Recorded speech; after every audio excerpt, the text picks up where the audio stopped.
It's just like Jude Bellingham. Like if he goes Real Madrid and it flops, he can still come back to England, yeah, and still have a good career. Like he doesn't lose anything by going to Real Madrid. Harry Kane, if he goes to Real Madrid at 30, yeah, and he's there for 2 years, and then he don't win the league, their man are just kind of saying, all right, cool. So you went over there, didn't win the league, didn't learn the language, got abused by the fans. Now you're coming home with your tails between your legs because you went to Real Madrid and you flopped. Like that's the story, innit? Like so absolutely. Really there's a lot to be said for that. Just quickly, can I just address a comment in your chat? Is that sure, all right? Go for it. So there's a guy called Jay Bowser who's put in a couple of comments about concerns when it comes to Kane in pressure situations, and then he's gone on to say he skied his penalty kick at the World Cup. He didn't do anything at the Euros. Didn't show up at his only European Champions League final. I think the difficult thing here is that look, this guy has played for a team that have never been favourites to win anything, right? So, you know, we don't get, when we're playing in finals, Spurs, we're always the second, we're always the underdogs. And he doesn't have a lot of creativity behind him to help him in those situations. But in terms of missing a penalty in a World Cup, I mean, listen, you know, I've seen Roberto Baggio miss a penalty in a World Cup final, right? What are we going to do? Turn around and say Roberto Baggio wasn't one of the greatest strikers that played football? You know, and then the whole didn't show up in the Champions League final. I think you've got to do a bit of research on that. Harry Kane had been out injured for 2 months before the final. Yeah, and that was that was his first game. Yeah, he was kind of thrown in and shouldn't have really been. But listen, I think if you're worried about Harry Kane, what striker you want to take in world football? I'm not saying that's a Spurs fan. I think if people are going to turn their nose up and have concerns about Harry Kane, where do you go from that? Because you're not getting Haaland. I don't care who anyone supports. You're not getting Haaland. Yeah. Benzema's 36 or whatever he is. Sure. Lewandowski's 34, 35 at Barcelona. He's got to be around that, yeah. You know, where do you go from that? I don't know who you get.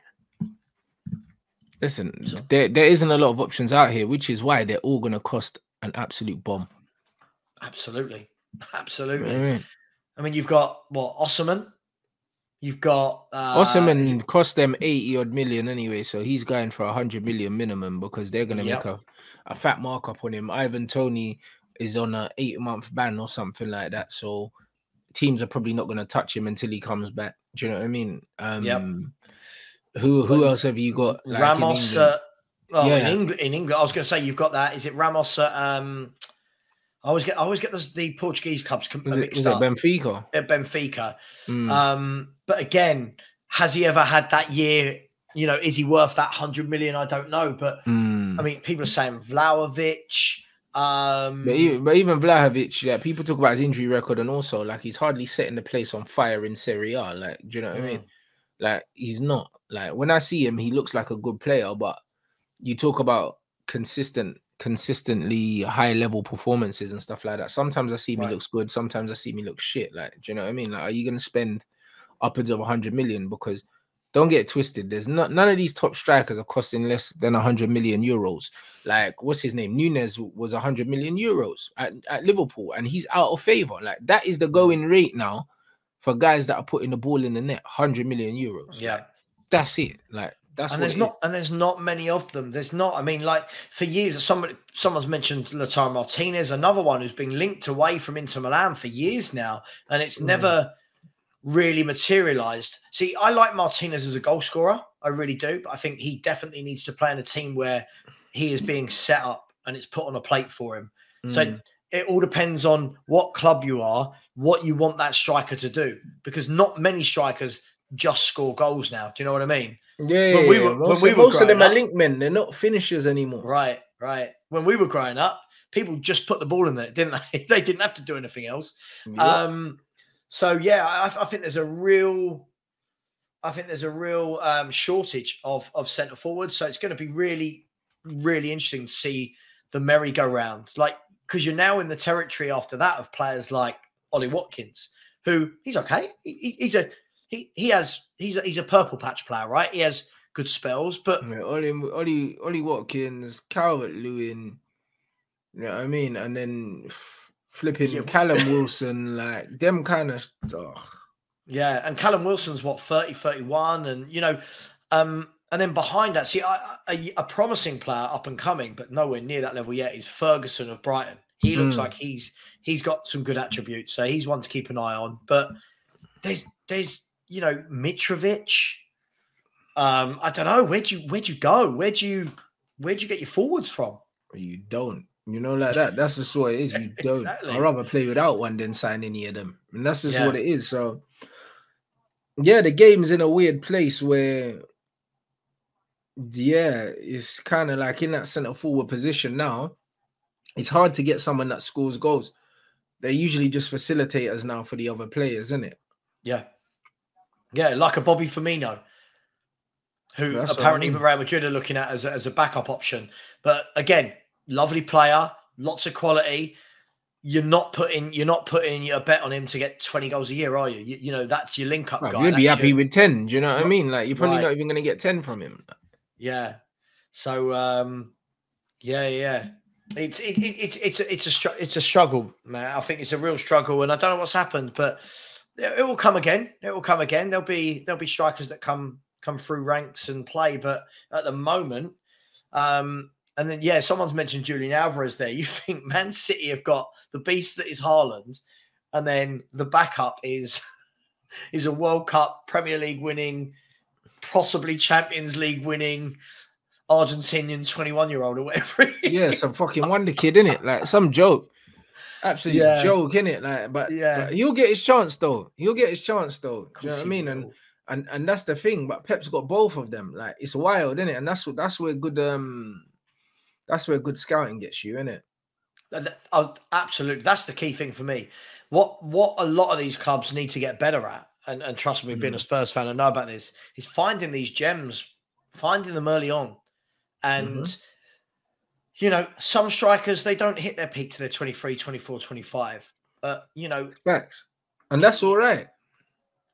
Yeah, of course it's all right. Yeah, absolutely. And but look, they've gone and got Alvarez for what, 15 million or whatever they paid. He's just won the World Cup. He's scored, I don't know, he's got quite a lot of goals this year for appearances, right? Who's he play for? I'm going to say, yeah, he's a really, really good option, and can also sort of float in and around behind the striker as well.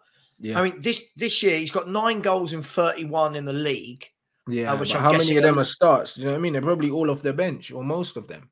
Exactly. But then he's got another 4 in the FA Cup, another 2 in the League Cup, and another 3 in the Champions League. So, all in all, he's hitting what, 17, 18 goals as a sub striker in your first season is not bad at all. So, bruv, it's not bad, bruv. It's great. Yeah, I know. You know what I'm saying? Like, it's great. Like, do you know what I'm saying? Like, this guy barely starts, can barely get any rhythm or anything like that, and it doesn't seem to matter. Like, no, he's different. He's different. He's different. Yeah. I mean, someone's put a good chat in there in terms of Isak at Newcastle. I mean, I'm not convinced. You're not convinced? No. I mean, by what? Because what I was going to say is I like him as a player. I need to see a year or two of him banging in goals. Yeah, but that's what I mean. I'm just not convinced of him as a player. He looks very raw to me and very erratic. Like, do you know what I mean? It's like the stuff that he does well, I can get from someone else. Like, he carries the ball, right? Do you know what I mean? And he goes past players and that. But I want that from my wide players. Like, he's a number 9 in my opinion, innit? And it's like, cool. Like, as a number 9, like, yeah, you don't do for me what I want my number 9 to do. You do what my number 7 is supposed to do. And it's like, cool. Like, I can find people that dribble better than you. Like, cool. I don't get it. But that's what I'm saying. For me, year 1 in the Premier League, young, had an injury, cool. All right. I've been impressed with some of the things I've seen. Next year, cool, kick on. Because next year, Newcastle are going to buy some better players as well. So when you're playing with those better players, you're playing the Champions League, that for this year for me coming up is a big year for him to say, you know what, right, this is my time. Yeah, if he goes Newcastle, Champions League with Newcastle, doesn't make an impact and doesn't have a big season next season, like if he's not scoring 15 to 20 goals for Newcastle next season, what was it all about? You know, like that. Agreed. What was it all about? Yeah, good. It cost 70 million. Was he 70? Was he? Yeah. Wow. 70 million, bro. He wasn't cheap. No, I mean, people are talking about him like he was an absolute steal. Like, they broke the bank for this guy. 75.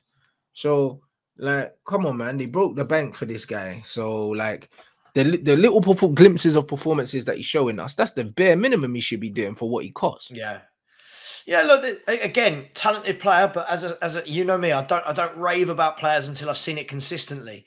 What I will say for him, fair play, he's managed, in the last part of the season, he managed to force Eddie Howe to kind of incorporate him and Wilson. Because to be fair, Wilson had a good year. And if you look at Callum Wilson, this guy's a solid Premier League striker. Don't get me wrong. I think it's all a little bit too late for that big move or whatever. Yeah, but he is a solid Premier League striker. Like, he's a guaranteed goal scorer if you get the ball to him. Like, absolutely. I mean, this year, 18 goals, 5 assists in 31 Premier League appearances. That's good. That's very good. 23 all in all. And then even the year before, he was injured last year, but he got 9 in 18. So, look, I think if Newcastle can find a way to incorporate both, plus if they're looking at getting in like a James Maddison type character, there could be problems for teams. There could be problems. So one to keep an eye on that guy. One to keep an eye on. Let's see what he's made of. No, 100%. So all in all, yeah, what's your thoughts on the Poch thing? I see you're not crying about it. I see like a lot of Tottenham fans are fucking I don't know. They're not feeling great about it, but it's just kind of like it's been a minute now since he's left, and at the end of the day, he was sacked. So, you know what I mean? It's not like he walked out in the club. Yeah, your owner sacked him. So, if anything, people should be pissed at Levy. Like Poch has got to move on, innit?